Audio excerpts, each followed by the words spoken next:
Habeas TV में आपका स्वागत है। मैं हूं शशि राय। आप देख रहे हैं देश विदेश की बात।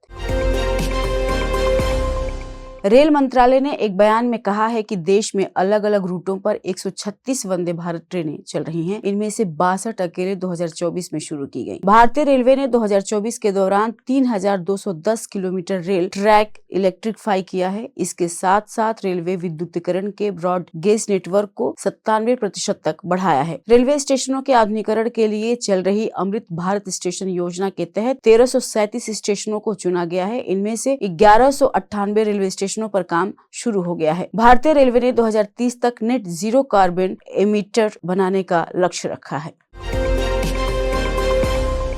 टाटा ग्रुप अगले 5 साल में अपने प्रोजेक्ट से 5 लाख से ज्यादा नई मैन्युफैक्चरिंग जॉब्स क्रिएट करने का प्लान बना रहा है। टाटा सन्स के चेयरमैन एन चंद्रशेखरन ने ग्रुप के एम्प्लॉयज को न्यू ईयर मैसेज में इस बात की जानकारी दी है। एन चंद्रशेखरन ने अपने लेटर में कहा है, हमारा ग्रुप अगले आधे दशक में 5 लाख मैन्युफैक्चरिंग जॉब्स क्रिएट करने का प्लान बना रहा है। चंद्रशेखरन ने कहा कि ये नौकरियां भारत भर में ग्रुप की फैक्ट्रीज और प्रोजेक्ट्स में किए गए निवेश से जनरेट होंगी।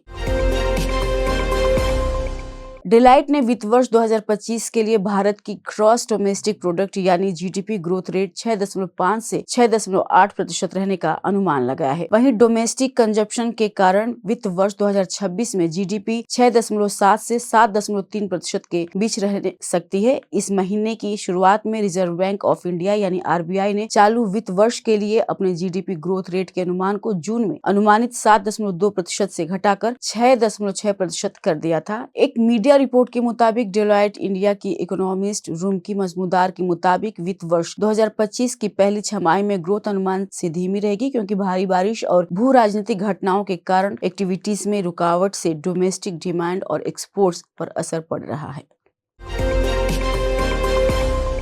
हिमाचल प्रदेश में धूप खिलते ही देश भर से टूरिस्ट सुहाना मौसम और बर्फबारी का लुत्फ उठाने के लिए हिल स्टेशनों पर पहुंच रहे हैं। अकेले शिमला में ही पिछले 2 दिनों में 24,000 वाहनों में 80,000 से ज्यादा टूरिस्ट पहाड़ों पर पहुंच चुके हैं। सोलन के कसौली, कुल्लू के मनाली और सोलांग नाला में भी बड़ी संख्या में टूरिस्ट नए साल का जश्न मनाने पहुंच रहे हैं। कुल्लू और शिमला के अलग अलग पर्यटन स्थलों पर 6 दिनों में 4.25 लाख से ज्यादा टूरिस्ट पहाड़ों पर पहुंच चुके हैं। पहाड़ों पर इससे न्यू ईयर से पहले ही रौनक बढ़ गई है। मुंबई की कान्या कार्तिकेयन 7 महाद्वीपों की सबसे ऊंची चोटियां फतेह करने वाली दुनिया की सबसे कम उम्र की माउंटेनियर महिला कैटेगरी में बन गई हैं। उन्होंने 24 दिसंबर को अपने पिता सेना कमांडर एस कार्तिकेयन के साथ अंटार्कटिका महाद्वीप के चिली देश में मौजूद माउंट विंसेंट चोटी फतेह करने के साथ ये उपलब्धि हासिल की है। माउंट विंसेंट की ऊंचाई 4,892 मीटर यानी 16,050 फुट है। यह सेंटिनल रेंज के मुख्य रिज के दक्षिणी भाग में स्थित है। काम्या मुंबई के नेवी चिल्ड्रन स्कूल में 12वीं की स्टूडेंट हैं। वे माउंट विंसेंट से पहले अन्य 6 महाद्वीपों की सबसे ऊंची चोटियां फतह कर चुकी हैं। देश विदेश की खबरों में इतना ही। आप देखते रहिए हैबिस टीवी। नमस्कार।